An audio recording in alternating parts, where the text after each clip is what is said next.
If you've thought about becoming a VTuber, you've probably seen the amazing guides on how to build a model or set up your stream. Those videos are invaluable, and they're a big part of what gave me the confidence to finally try it for myself. But there is one thing those tutorials won't always prepare you for: how it actually feels to hit the upload button. Hi, I'm Allegra.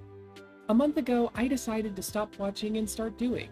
After posting 2 to 3 times every single day for 30 days, I realized the hardest part wasn't the software, which wound up being the least of my worries considering I spent weeks talking into the wrong side of my microphone. It was the mental game I was playing with myself. I want to share what I've learned in the trenches, not as an expert, but as someone who was probably where you are now just 30 days ago. Listener, before you even hit record, I want you to ask yourself, do you want to be a VTuber? Do you want to be a content creator? They aren't necessarily the same thing. You can always change your mind later, but defining what you want from this journey right now will give you the clarity to keep moving forward when things get hard. For me, the answer was simple.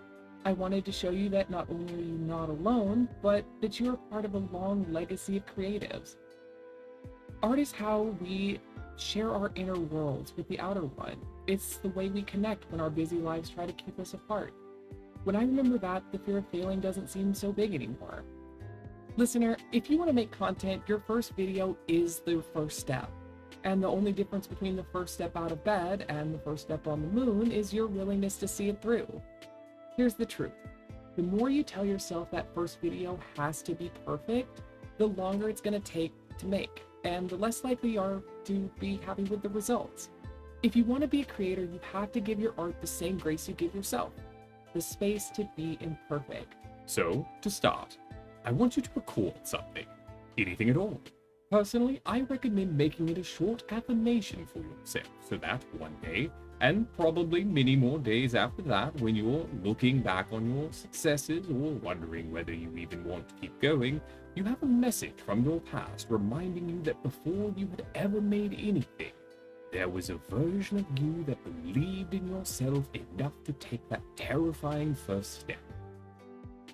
Making this first video helps show your nervous system that there's no danger involved, that you can do it and you are in control. Now, whether you post this first video or not is up to you, but I encourage you to consider keeping this video for yourself as another reminder that not everything you make has to be shared. That healthy creation is at its heart self-expression, and it's okay for you to keep some pieces just for yourself. You might be surprised. This video may be one of the ones that sticks with you the longest and you find yourself going back to, if not actually to watch, then just to reflect on. Now that you've made your first video, you'll want to make 10. You're not going to put any more pressure on these than you did the first, you're just building a habit. There's absolutely nothing wrong with starting down this path and then realizing it isn't for you. It's better to learn that here than after you've poured thousands into a model and a debut before ever hitting record. I try to do all my videos in one take, but that doesn't have to work for you. The main goal here is not to obsess over tweaking and making each one perfect. Here's the secret that most honest creators will tell you. Your first couple of videos are going to be rough, and that's okay. It's part of the process. Make small edits where needed if you aren't used to monologuing to filter out the dead air. But if you find that you're starting to get hung up on the details, don't be afraid to go, actually, forget it. You've got wings, it's time to fly. And just put it out there. Some of my best performing posts have been the ones where I was so tired of messing with it that I chose to just release it from my control. You may find that that is, in and of itself, the most freeing act you can perform. Now that you've made 10, listener, I want you to do it 100 times. You can go at any pace, 1 a day or 3 a day, but this space has 3 rules. 1. Do it and be done.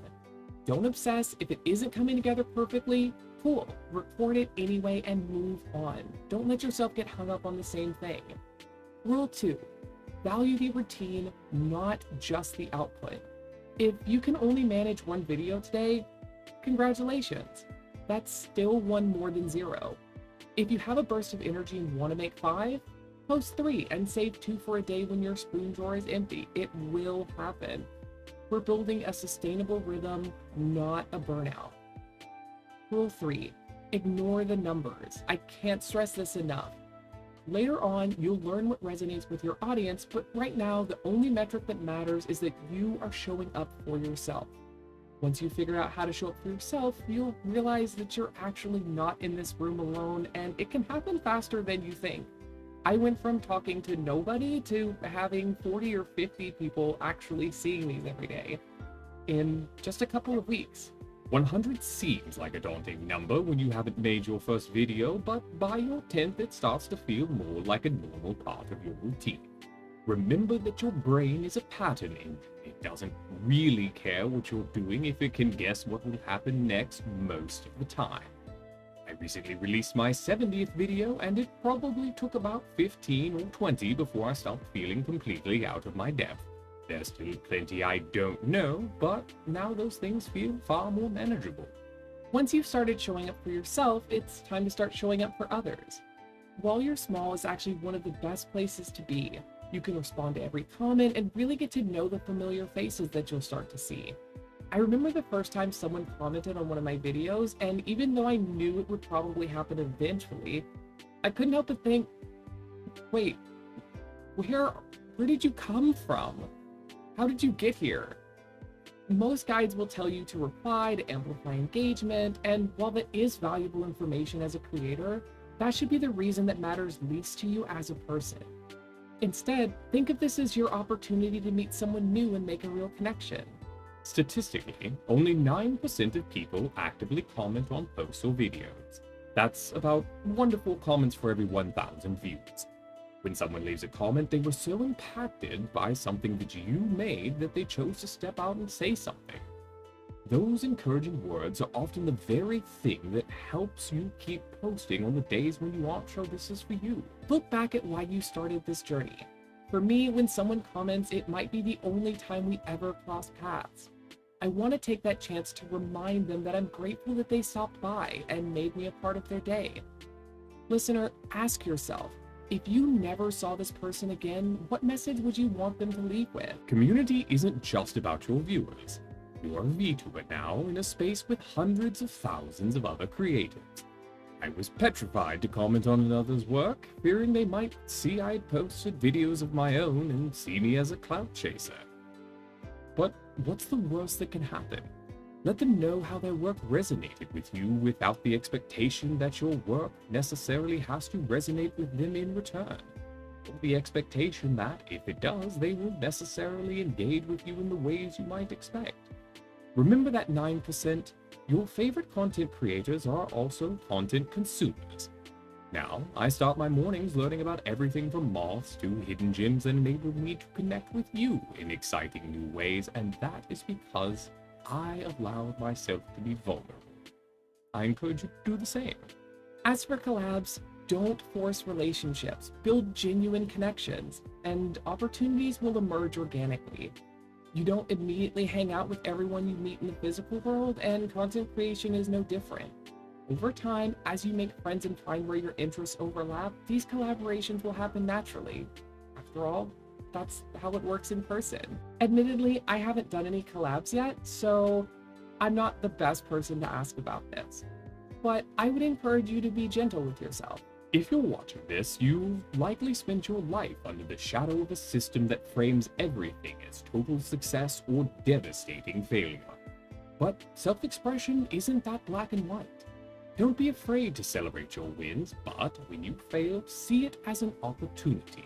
The fact that you're experiencing it now, so early in your journey, just means you gain the experience that will help you make your next project better. Listener, I made over 30 videos before I realized that my mic was facing the wrong way. But I'm still here. The world didn't end, and neither did my love for this journey. So go ahead. Be excited to fail because it means you're finally doing the thing. Now, before you go, I would like to share one last thing with you. Most of the people who watch this video will never make it to the end of this or any of the other videos I've posted. The fact that you chose to means that without doing anything else today, You have already done more than the vast majority of people scrolling right now. Whether you believe in fate or coincidence, this video found you right where you are. And I hope that it will serve as a sign to take that first step in sharing your art with the world. I am proud of you, listener. No matter where you are in your journey and whether we cross paths again or this is a fond final farewell, please know that I believe in the you that believes in you. Have a great day, have a great night, and welcome to vtubing.